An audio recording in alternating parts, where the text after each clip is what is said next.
நீங்கள் பார்த்துக் கொண்டிருப்பது உங்கள் விஜய். சாமி, நான் கொலை பண்ணல சாமி. எனக்கும் அதுக்கும் எந்த சம்பந்தமும் கிடையாது. அது உண்மையிலேயே ஒரு விபத்து தான் சாமி. நீதான் கொன்னேன்னு நான் சொல்லவே இல்லை. அப்புறம் ஏன் பயப்படுற? சாமி, எனக்கு ஒரு சந்தேகம் சாமி. உனக்கு எப்பவுமே சந்தேகம்தான். கேளு. குலதெய்வ கோவிலை திறக்க காஞ்சனா ராப்பகலா பாடுபடுறா. நான் ஒரு பக்கம் அது திறக்கவே கூடாதுன்னு தவ இருக்க. 7 புடவைகள் வச்சிருக்கிற 7 பெண்களை கண்டுபிடிச்சு அவங்கள கொண்டு வந்து கோவில் பிரகாரத்துல நிறுத்தினாதான் கோவிலை திறக்க முடியுங்கிறது ஐதீகம். அத நீங்க தான் அன்னைக்கு ஒரு நாள் என்கிட்ட சொன்னீங்க. அப்பதான் அந்த விஷயமே எனக்கு தெரியும். விஷயத்துக்கு வா பரமேஸ்வரா. இப்போ அந்த 7 பெண்கள்ல ஒரு பொண்ணு இறந்துட்டா என்ன நடக்கும்?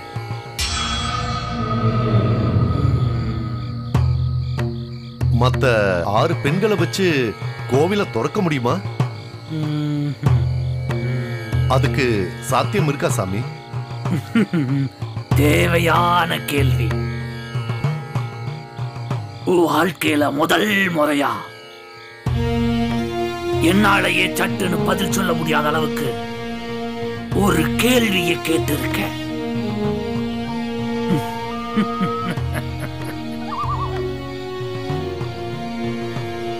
ஓம் சக்தி, ஓம் காளி போற்றி, ஓம் ஆனந்த பைரவி. சாத்தியமே இல்லை சாமி. சாத்தியமே இல்ல பரமேசா. 7 புடவையோ 7 பெண்களும் இருந்தாத்தான் அந்த கோயிலை திறக்க முடியும்.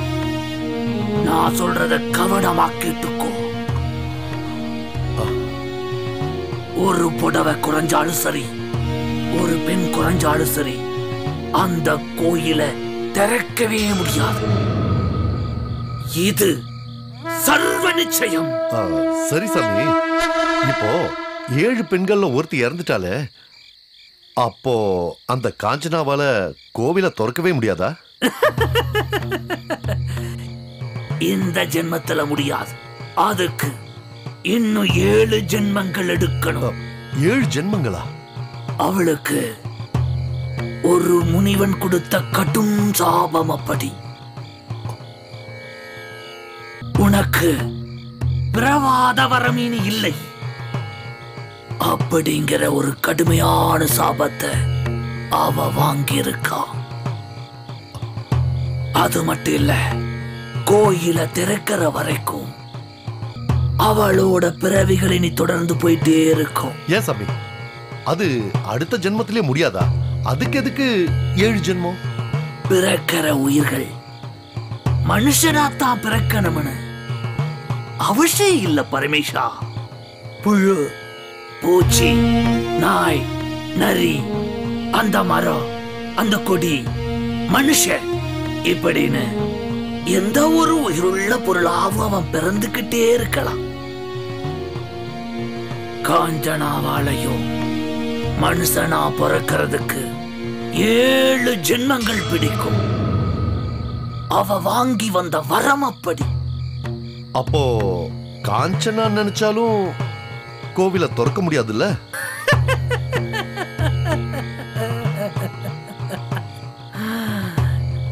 காஞ்சனா என்ன, நான், நீ, இப்படி யார் நினைச்சாலும் அந்த கோயிலை திறக்கவே முடியாது பரமேசா.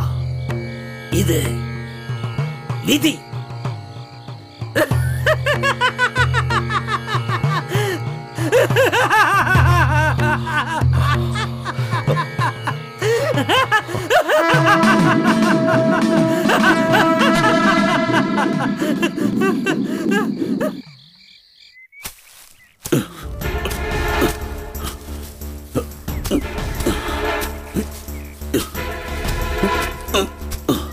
குய்ய நல்லா வெட்டு, ஆழமா வெட்டு.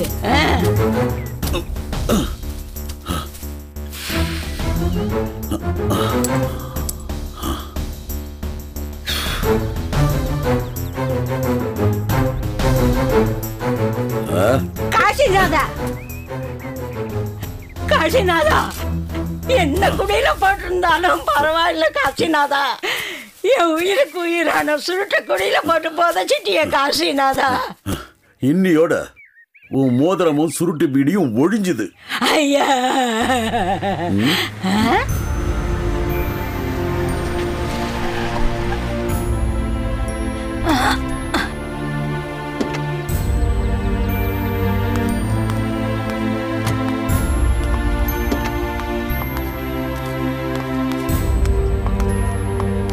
பாத்தியாருங்க. காஞ்சனா, என்னம்மா ஆச்சு? வா. காஞ்சனா, அட்மிட் பண்ணலையா? ஏன் அங்க யாராவது இவளுக்கு விஷம் கொடுக்கறதுக்கா? ட்ரிப்ஸ் ஏத்திட்டு தான் கூட்டிட்டு வந்திருக்கேன். நானே பாத்துக்கிறேன்.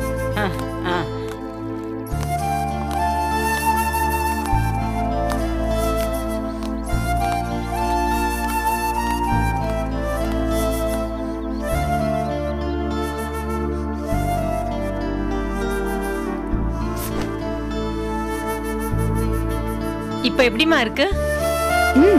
கொஞ்சம் பரவாயில்ல. ட்ரீட்மெண்ட் நல்லா கொடுத்திருக்காங்க. என்னால உங்க எல்லாருக்கும் ரொம்ப கஷ்டம்ல. 5 நிமிஷத்துக்கு ஒரு தடவை நீ இதே டயலாக பேசிட்டு இருக்க. சரி, இவ களைச்சு போயிருப்பா. இந்த பாலை கொஞ்சம் குடிக்க சொல்லு. தாத்தா, மறுபடியுமா? பயப்படாதம்மா, இதுல சக்கரை தான் கலந்துருக்க. அந்த மோதிரத்தையும் குழி தோண்டி புதைச்சிட்ட. பானு, நான் செஞ்சதுக்கெல்லாம் என்ன மன்னிச்சிடுமா?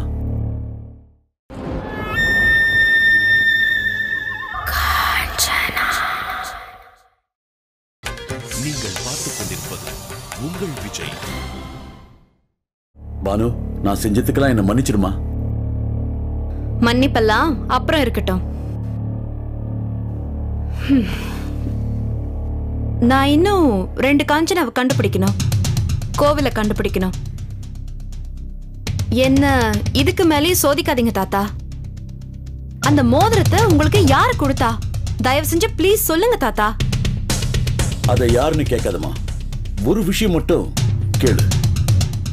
நீ அந்த குலதெய்வம் கோயிலை கண்டுபிடிக்கிறதுக்கும் காஞ்சனாவை தேடுற முயற்சிக்கும் என்னோட முழு பங்களிப்பை நான் தருவேன். இதையே என் பிராயச்சித்தமா நான் நினைக்கிறேன். எனக்கு அந்த நம்பிக்கை எல்லாம் போயிடுச்சு தாத்தா. கொஞ்சம் அசந்திருந்தா எனக்கு உதவி பண்ண வந்த ஒரு உயிரை நீங்க கொன்னு இருப்பீங்க. அதுக்கு காரணமா இருந்த அந்த மோதிர ஆள் யாருன்னு சொல்லுங்க. அது தெரியற வரைக்கும் நான் உங்களை விட மாட்டேன்.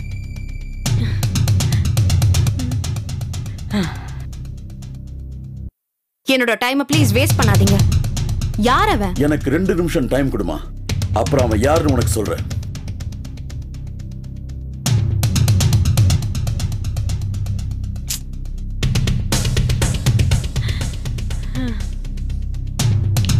தாத்தாவே பயப்படுற அந்த ஆள் யாரு?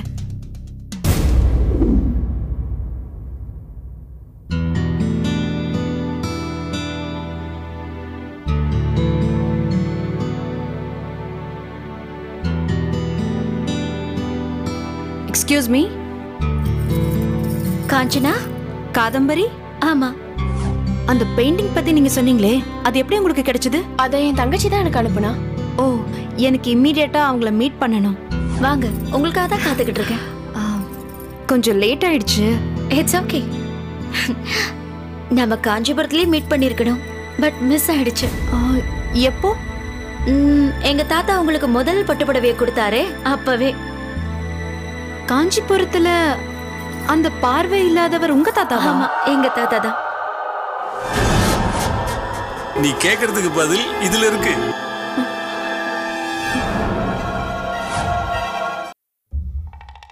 நிறைய சந்தேகம் கேட்கணும்னு வந்திருக்க, ஆனா பேசாம இருக்க. உனக்கு சொந்த ஊர் காஞ்சிபுரம் தானா? ஆமா. குலத்தொழில் என்ன? நெசவுதா.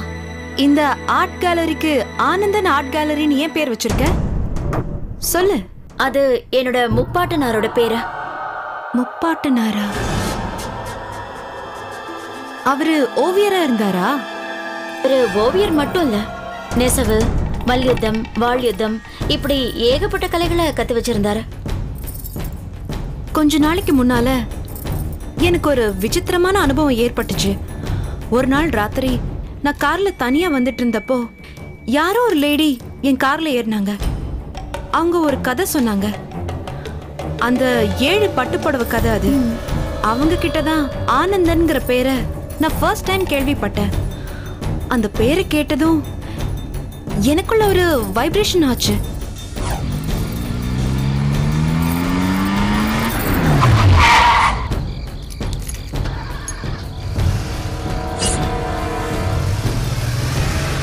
ஓ பட்டு புடவை உனக்கு வேண்டாமா? ஏன் பட்டு புடவையா? பட்டு புடவை ஓ பட்டு புடவை உனக்கு வேண்டாமா? அவன் தான் ஆனந்தன். நீ சொன்ன இதே மாதிரி ஆனந்தன் ஒரு ஓவியன்னு அவங்களும் சொன்னாங்க. அங்க என்னோட மூதாதையர்களோட ஓவியத்துல அது வரைஞ்சது ஆனந்தன்னு பேர் போட்டிருந்துச்சு.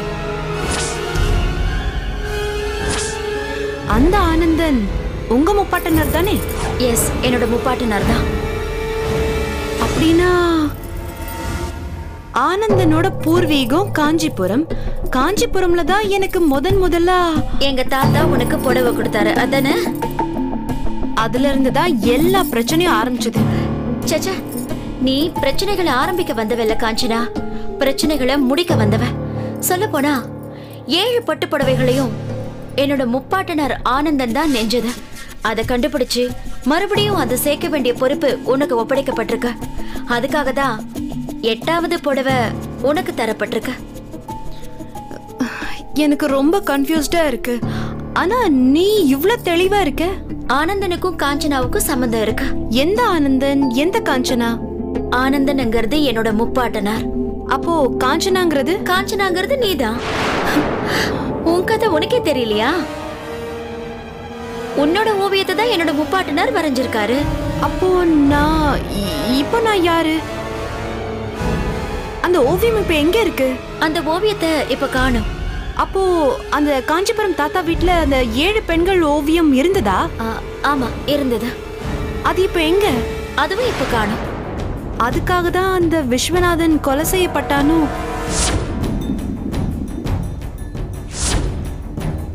இருக்கலாம். அப்போ நான் யாரு? பல காலமா போட்டி கிடக்கிற காட்டம்மன் கோவில திறக்க வந்தவ. காட்டுல கோமா சுத்திட்டு இருக்கிற அம்மனை மறுபடியும் கோயில்ல பிரதிஷ்டை பண்ண வந்தவ. அப்போ நீ யாரு? உனக்கு உதவி செய்ய வந்தவ. அப்போ விஸ்வநாதன் கொலையை நீ ஏன் தடுக்கல? அது நடக்கணுங்கிறது விதி. யாரால அந்த விதி? யாரால நீ இங்க வரவழைக்கப்பட்டிருக்கியோ அவங்களால. புரியல. உன்னோட என்னோட மூதாதையர்களால. விஸ்வநாதனை கொலை செஞ்சது யாரு? தரசிங்கா.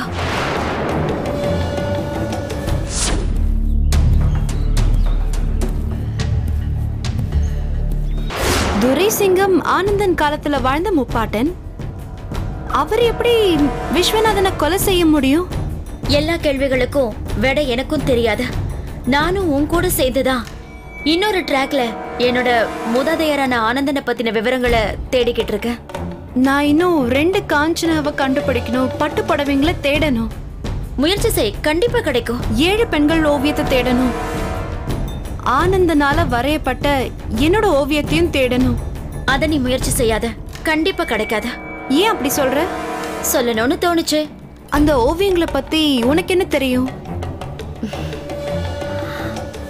உனக்கு அத பத்தி என்ன தெரியும்?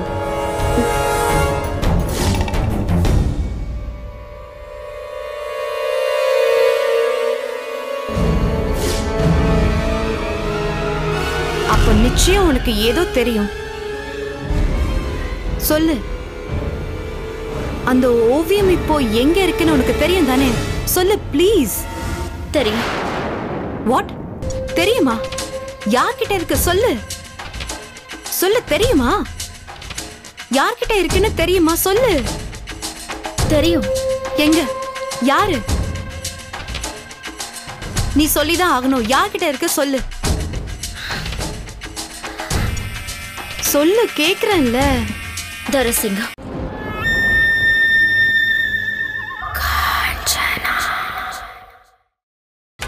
நீங்கள் பார்த்துக் கொண்டிருப்பது உங்கள் விஜய்.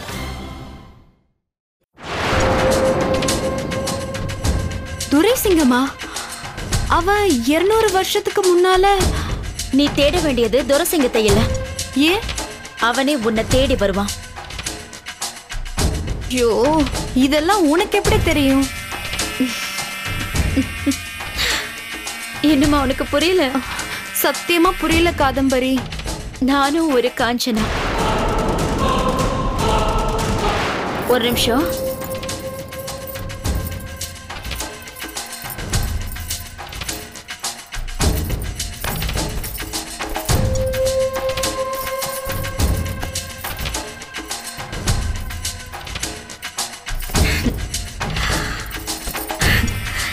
நீ ஏற்கனவே ஏகப்பட்ட கன்ஃபியூஷன்ஸ்ல இருக்க. மேலும் உன்னை குழப்பறதுக்கு நான் விரும்பல. நானும் ஒரு காஞ்சனாங்கிற உண்மையை நான் உனக்கு சொல்லிட்டேன்.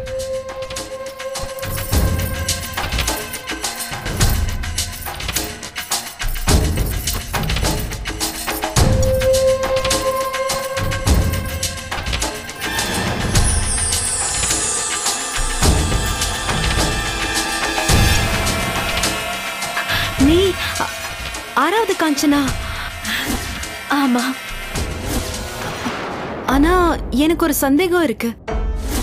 கேளு. மத்த எல்லாருக்கும் தான் காஞ்சனாங்கிற விவரம் தெரியாதப்போ உனக்கு மட்டும் நீதான் காஞ்சனாங்கிற விவரம் எப்படி தெரிஞ்சது? காட்டம்மன் கோயில்ல இருக்கிற தெய்வ சக்திகள் போகணுங்கிறதுக்காக சில தீய சக்திகளால ஒரு யாகம் நடத்தப்பட்டுச்சு. அதுல 7 கன்னி பெண்கள் பலி கொடுக்கப்பட்டாங்க. அம்மன் கோபமாகி வெளியேறிடுச்சு. அதனால கோயில் மண்ணில புதைஞ்சிருச்சு. அந்த பழி அபாண்டமா உங்க பரம்பரை மேல விழுந்துருச்சு. இப்போ ஒரு பரிகாரம் செஞ்சு அந்த களங்கத்தை துடைக்கிற பொறுப்பு உனக்கு வந்திருக்கு.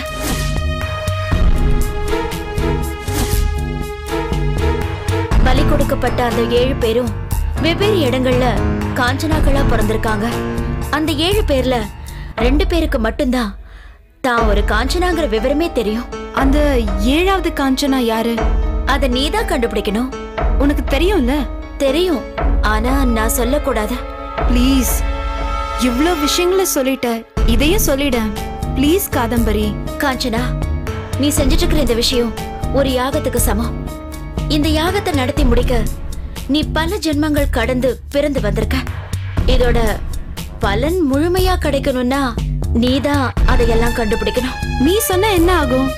7வது காஞ்சனா யாருங்கிற விவரத்தை நான் சொன்னா கோயிலை திறக்கக்கூடிய சக்தி உன்னை விட்டு போயிடும். ஐயோ, காட்டவனோட கோபம் இன்னும் அதிகமாயிடும். ஏன் அப்படி? ஏன்னா 7வது காஞ்சனாவை நீ கண்டுபிடிக்கிறதுக்கு முன்னாடி உனக்கு ஒரு பரீட்சை வைக்கப்பட்டிருக்க. பரீட்சையா? அது என்ன? சொல்லு காதம்பரி. நீ ஏதோ விபரீதமா சொல்ல போறங்கிறது புரியுது. 7வது காஞ்சனாவை கண்டுபிடிக்கிறதுக்கு முன்னாடி நான் என்ன செய்யணும்? ஒரு கொலை. கொலையா? நான் கொலை பண்ணணுமா? ஆமா. அதுக்கான ஆயுதம் உன் வீட்டுல தயாரா இருக்கு. ஆயுதம் ஏன் வீட்டுல இருக்கா? ஆமா, தக்க சமயத்துல அது உன்னை வந்து சேரும். நோ, நிச்சயமா என்னால யாரையும் கொலை பண்ண முடியாது. சத்தியமா முடியாது. அது உன் விருப்பம். ஏன்னா குலதெய்வம் கோயில உன்னால திறக்க முடியுமா முடியாதா அப்படிங்கறதுக்காக உனக்கு இந்த பரீட்சை வைக்கப்பட்டிருக்க.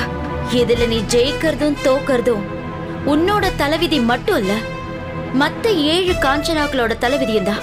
ஒருவேளை என்னால கொலை செய்ய முடியலன்னா